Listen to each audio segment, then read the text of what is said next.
Another day, another basketball stories na naman ang pagkikwentuhan natin. At ngayon nga yung pag-uusapan natin ang blockbuster trade na gagawin ng Los Angeles Lakers. Pag-uusapan na rin natin ngayon dito sa ating panibagong video ang balitang latest update sa pagkuha ng Golden State Warriors ng bagong sentro. Tinupad na nga sa wakas ng Los Angeles Lakers ang kahilingan sa kanila ng mga fans ngayong off-season na makakuha ng bagong sentro sa kanilang frontcourt na si DeAndre Ayton na siyang tutulong kina LeBron James at Luka Doncic next season. Kaya dahil nga sa nangyari nito, ay marami na nga sa mga Lakers fans ang sobrang na-excite kung ano ang kalalabasan ng kanilang bagong lineup.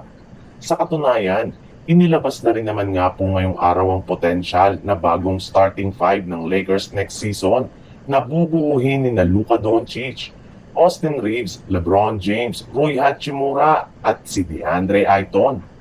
May ilang mga fans na nga ang nag-assume at nagsabi na sigurado nga daw po na meron daw talaga itong ipapalag next year laban sa ibang malalakas na kupunan sa Western Conference. Pero paalala lang nga ng mga NBA analyst, nasa umpisa pa lang nga tayo ng free agency at marami pang pwedeng mangyari sa lineup ng Lakers. In fact, posible nga daw na maalis pa sa kanilang starting five si Rui Hachimura sa kasalukuyang ipinang-o-offer nila ngayon sa kupunan ng Miami Heat para lamang makuha ang kanilang target na si Andrew Wiggins. Sa ibang balita naman, simula na mag-umpisa ang free agency ay wala pa rin namang nagagawa ang Golden State Warriors para lamang mapalakas ang kanilang lineup. Pero ibinulgar na rin naman nga ng isang NBA insider.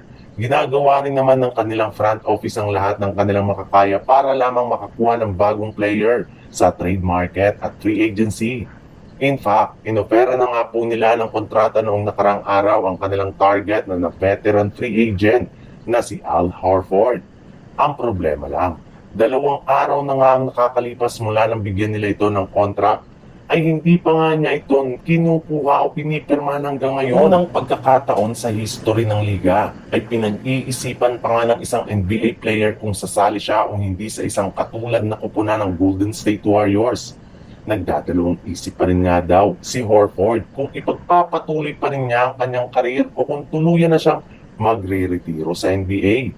Alam naman nga po ninyo na 39 years old na nga ang edad ni Al Horford at kahit man napatunayan nito na kaya niya pa rin makipagsabayan sa mga batang players sa NBA ay nagiging prone to injury na nga ang kanyang pangangatawan.